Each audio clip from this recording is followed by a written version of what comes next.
खट्टा खाने वाली चुड़ैल।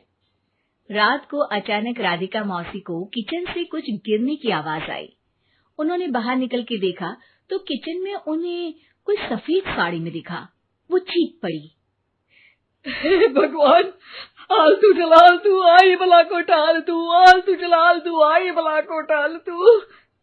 राधिका मौसी को चीखते सुनकर श्रवण बाहर आता है भागते हुए। अरे माँ, क्या हुआ? क्या देख लिया? दादी माँ आ गई क्या सपने में? अरे बेटा, रसोड़े में देख तो कौन है? श्रवण रसोड़े में झांक कर देखता है और उसे कोई नहीं दिखता अंदर। अब रसोड़े में तो कोई नहीं है माँ। कोई सफेद साड़ी में नहीं है क्या? नहीं माँ, कोई भी नहीं है। चिल्लम चिल्ली की आवाज सुनकर काजल भी वहां आ जाती है। अब क्या हो गया माँ जी? अरे बेटा, रसोड़े में एक चुड़ैल थी सफेद साड़ी में। अरे क्या कर रही थी वो अंदर? अरे बताया नहीं, कल आएगी ना तो पूछ लूंगी। चुड़ैल जी, आपका क्या प्लान है? माँ जी, रात बहुत हो गई है, आपने कोई बुरा सपना देखा होगा, चलिए सो जाइए। राधिका मौसी सोने तो चली जाती है, पर उनको रात भर नींद ही नहीं आती। वो कुछ भी उलझुल बातें सोचने लगती है। कहीं चुड़ैल की वजह से तो घर में टेंशन नहीं हो रहा, कहीं उसी की वजह से तो वो दादी नहीं बन पा रही।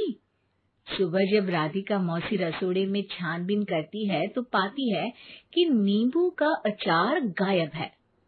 चुड़ैल नींबू का अचार ले गई, मुझे तो ठीक नहीं लग रहा कुछ। चुड़ैल को भी पता है कि जिंदगी का असली मजा तो खट्टे में ही है। राधिका मौसी झट से श्रवण को फोन कर देती है। बेटा, मुझे समस्या समझ में आ गई है, हमें एक तांत्रिक की जरूरत है। अरे क्या बोल रही हो माँ, तांत्रिक की क्या जरूरत है? आप पूजा पाठ तो कर ही रही हो ना। आलतू जलालतू मंत्र सारे फालतू जैसे कुछ मंत्र पढ़ो, चली जाएगी अपने आप चुड़ैल। अरे नहीं बेटा, कभी चुड़ैल को कम नहीं समझते। अरे तुझे पता भी नहीं चलेगा कि कभी वो छल करके काजल की जगह घर की बहू खुद बन जाएगी। क्या माँ, कुछ भी बोल रही हो? कहाँ काजल और कहाँ चुड़ैल?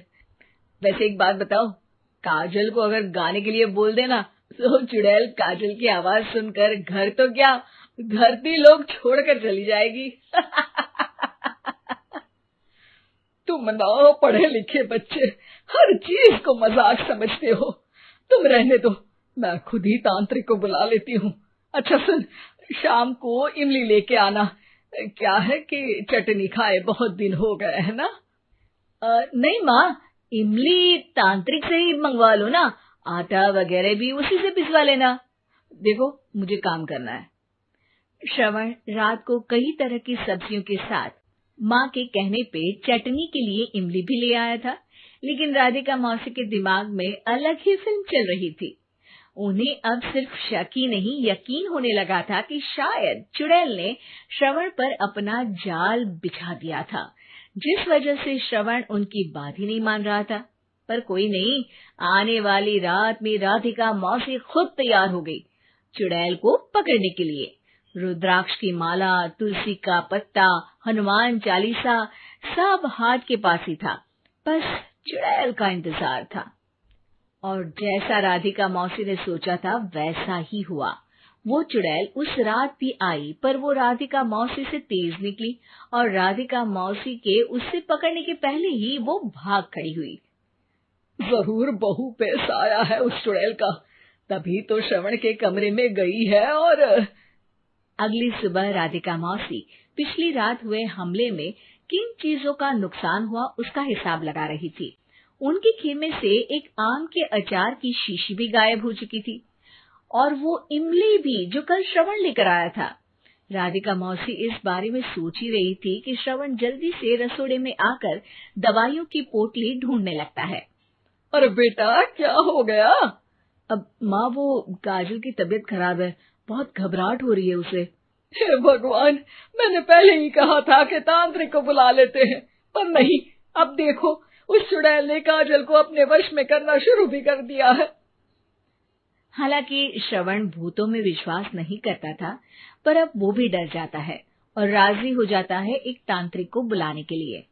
कुछ ही घंटों में तांत्रिक आ जाते हैं और राधिका मौसी तांत्रिक जी को सब बता देती है। घोर संकट, घनघोर संकट, चुड़ैल को मारू जोर चाकट, ओम भट स्वाहा खटखा के आहा। अरे ये क्या मंत्र है? मेरे खुद के ओरिजिनल मंत्र है, कल रात को ही लिखे हैं, अच्छे लगे तो दाद चाहूंगा। एक और मंत्र सुनो, अर्ज किया है आब्राकडाब्रा, दिल्ली बम्बई आगरा, चंदा मामा सोरले सुरन मामू जारा। ये मंत्र है? अरे कोई 40 वालीसा पढ़ो ना। वक्त कम है, 40 नहीं पड़ेंगे, 20-25 में काम चलाना पड़ेगा। अलग निरंजन जाके लंदन, मुफ्त का मंजान घिस मेरे नंदन। अरे जल्दी करो तांत्रिक जी, जल्दी करो। तांत्रिक अपने उल झलूल मंत्र पढ़ने लगता है। श्रवण को तांत्रिक पे शक होता है। वो अपने एक डॉक्टर दोस्त को कॉल कर देता है ताकि कोई अनहोनी हो तो इमरजेंसी में चीजें मैनेज हो जाए। तांत्रिक धुनी रमाता है, जिसकी वजह से कमरे में काफी धुआं हो जाता है और जिसकी वजह से बहू की घबराहट बढ़ जाती है। अब भागेगी चुड़ैल। हाँ। बहू खांसते हुए धुएं से बचने के लिए बाहर चली जाती है। अरे भाग रही है, भाग रही है। पीछे पीछे श्रवण भी जाता है। बहू एक सोफे पर बैठ जाती है। तभी डॉक्टर दोस्त आ जाते हैं और श्रवण को पानी लाने के लिए कहते हैं। थोड़े चेकअप के बाद डॉक्टर कहते हैं, मेरे हिसाब से जाप का काम पूरा हो गया है।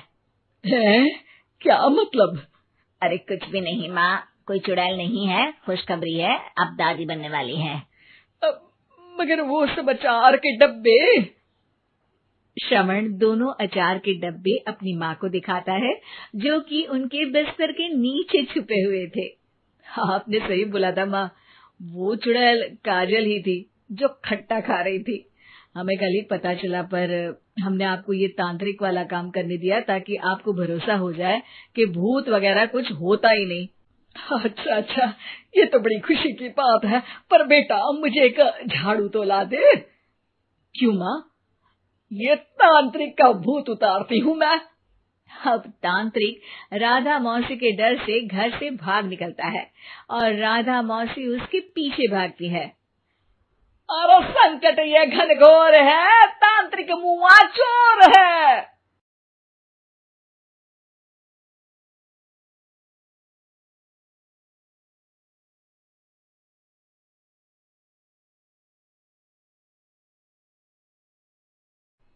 खट्टा खाने वाली चुड़ैल।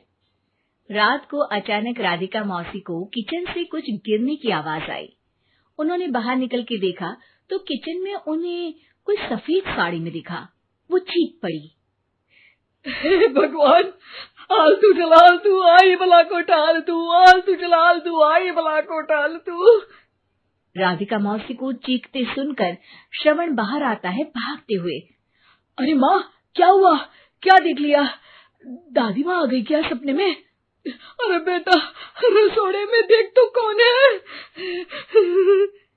श्रवण रसोड़े में झांक कर देखता है और उसे कोई नहीं दिखता अंदर। अब रसोड़े में तो कोई नहीं है माँ। कोई सफेद साड़ी में नहीं है क्या? नहीं माँ, कोई भी नहीं है। चिल्लम चिल्ली की आवाज सुनकर काजल भी वहां आ जाती है। अब क्या हो गया माँ जी? अरे बेटा, रसोड़े में एक चुड़ैल थी सफेद साड़ी में। अरे क्या कर रही थी वो अंदर? अरे बताया नहीं, कल आएगी ना तो पूछ लूंगी। चुड़ैल जी, आपका क्या प्लान है? माँ जी, रात बहुत हो गई है, आपने कोई बुरा सपना देखा होगा, चलिए सो जाइए। राधिका मौसी सोने तो चली जाती है, पर उनको रात भर नींद ही नहीं आती। वो कुछ भी उलझुल बातें सोचने लगती है। कहीं चुड़ैल की वजह से तो घर में टेंशन नहीं हो रहा, कहीं उसी की वजह से तो वो दादी नहीं बन पा रही। सुबह जब राधिका मौसी रसोड़े में छानबीन करती है तो पाती है कि नींबू का अचार गायब है। चुड़ैल नींबू का अचार ले गई, मुझे तो ठीक नहीं लग रहा कुछ। चुड़ैल को भी पता है कि जिंदगी का असली मजा तो खट्टे में ही है। राधिका मौसी झट से श्रवण को फोन कर देती है। बेटा, मुझे समस्या समझ में आ गई है। हमें एक तांत्रिक की जरूरत है। अरे क्या बोल रही हो माँ, तांत्रिक की क्या जरूरत है? आप पूजा पाठ तो कर ही रही हो ना। आलतू जलालतू मंत्र सारे फालतू जैसे कुछ मंत्र पढ़ो, चली जाएगी अपने आप चुड़ैल। अरे नहीं बेटा, कभी चुड़ैल को कम नहीं समझते। अरे तुझे पता भी नहीं चलेगा कि कभी वो छल करके काजल की जगह घर की बहू खुद बन जाएगी। क्या माँ, कुछ भी बोल रही हो? कहाँ काजल और कहाँ चुड़ैल। वैसे एक बात बताओ, काजल को अगर गाने के लिए बोल देना तो चुड़ैल काजल की आवाज सुनकर घर तो क्या, धरती लोग छोड़कर चली जाएगी। तुम ना पढ़े लिखे बच्चे हर चीज को मजाक समझते हो। तुम रहने दो, मैं खुद ही तांत्रिक को बुला लेती हूँ। अच्छा सुन, शाम को इमली लेके आना। क्या है कि चटनी खाए बहुत दिन हो गए है ना। नहीं माँ, इमली तांत्रिक से ही मंगवा लो ना, आटा वगैरह भी उसी से पिसवा लेना। देखो मुझे काम करना है। श्रवण रात को कई तरह की सब्जियों के साथ माँ के कहने पे चटनी के लिए इमली भी ले आया था, लेकिन राधिका मौसी के दिमाग में अलग ही फिल्म चल रही थी। उन्हें अब सिर्फ शक ही नहीं यकीन होने लगा था कि शायद चुड़ैल ने श्रवण पर अपना जाल बिछा दिया था, जिस वजह से श्रवण उनकी बात ही नहीं मान रहा था। पर कोई नहीं, आने वाली रात में राधिका मौसी खुद तैयार हो गई चुड़ैल को पकड़ने के लिए। रुद्राक्ष की माला, तुलसी का पत्ता, हनुमान चालीसा सब हाथ के पास ही था, बस चुड़ैल का इंतजार था। और जैसा राधिका मौसी ने सोचा था वैसा ही हुआ। वो चुड़ैल उस रात भी आई, पर वो राधिका मौसी से तेज निकली और राधिका मौसी के उससे पकड़ने के पहले ही वो भाग खड़ी हुई।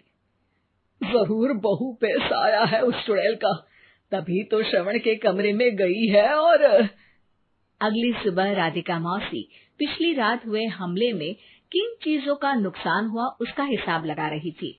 उनके खेमे से एक आम के अचार की शीशी भी गायब हो चुकी थी, और वो इमली भी जो कल श्रवण लेकर आया था। राधिका मौसी इस बारे में सोच ही रही थी कि श्रवण जल्दी से रसोड़े में आकर दवाइयों की पोटली ढूंढने लगता है।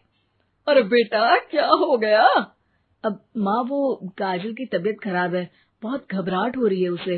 हे भगवान, मैंने पहले ही कहा था कि तांत्रिक को बुला लेते हैं, पर नहीं। अब देखो, उस चुड़ैल ने काजल को अपने वश में करना शुरू भी कर दिया है। हालांकि श्रवण भूतों में विश्वास नहीं करता था, पर अब वो भी डर जाता है और राजी हो जाता है एक तांत्रिक को बुलाने के लिए। कुछ ही घंटों में तांत्रिक आ जाते हैं और राधिका मौसी तांत्रिक जी को सब बता देती है। घोर संकट, घनघोर संकट, चुड़ैल को मारू जोर चाकट, ओम भट स्वाहा खटखा के आहा। अरे ये क्या मंत्र है? मेरे खुद के ओरिजिनल मंत्र है, कल रात को ही लिखे हैं। अच्छे लगे तो दाद चाहूंगा। एक और मंत्र सुनो। अर्ज किया है आब्राकडाब्रा, दिल्ली बम्बई आगरा, चंदा मामा सोबरले सुरन मामू जारा। ये मंत्र है? अरे कोई चालीसा वालीसा पढ़ो ना। वक्त कम है, 40 नहीं पड़ेंगे, 20-25 में काम चलाना पड़ेगा। अलग निरंजन जाके लंदन, मुफ्त का मंजान घिस मेरे नंदन। अरे जल्दी करो तांत्रिक जी, जल्दी करो। तांत्रिक अपने उल झलूल मंत्र पढ़ने लगता है। श्रवण को तांत्रिक पे शक होता है। वो अपने एक डॉक्टर दोस्त को कॉल कर देता है ताकि कोई अनहोनी हो तो इमरजेंसी में चीजें मैनेज हो जाए। तांत्रिक धुनी रमाता है, जिसकी वजह से कमरे में काफी धुआं हो जाता है और जिसकी वजह से बहू की घबराहट बढ़ जाती है। अब भागेगी चुड़ैल। हाँ। बहू खांसते हुए धुएं से बचने के लिए बाहर चली जाती है। अरे भाग रही है, भाग रही है। पीछे पीछे श्रवण भी जाता है। बहू एक सोफे पर बैठ जाती है। तभी डॉक्टर दोस्त आ जाते हैं और श्रवण को पानी लाने के लिए कहते हैं। थोड़े चेकअप के बाद डॉक्टर कहते हैं, मेरे हिसाब से जाप का काम पूरा हो गया है। हैं? क्या मतलब? अरे कुछ भी नहीं माँ, कोई चुड़ैल नहीं है, खुशखबरी है, अब दादी बनने वाली है। मगर वो सब अचार के डब्बे। श्रवण दोनों अचार के डब्बे अपनी माँ को दिखाता है, जो कि उनके बिस्तर के नीचे छुपे हुए थे।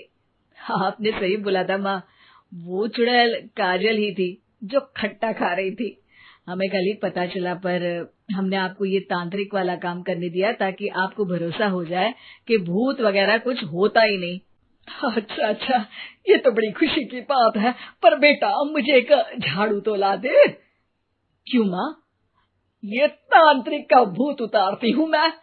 अब तांत्रिक राधा मौसी के डर से घर से भाग निकलता है और राधा मौसी उसके पीछे भागती है। अरे संकट ये घनघोर है, तांत्रिक मुआ चोर है।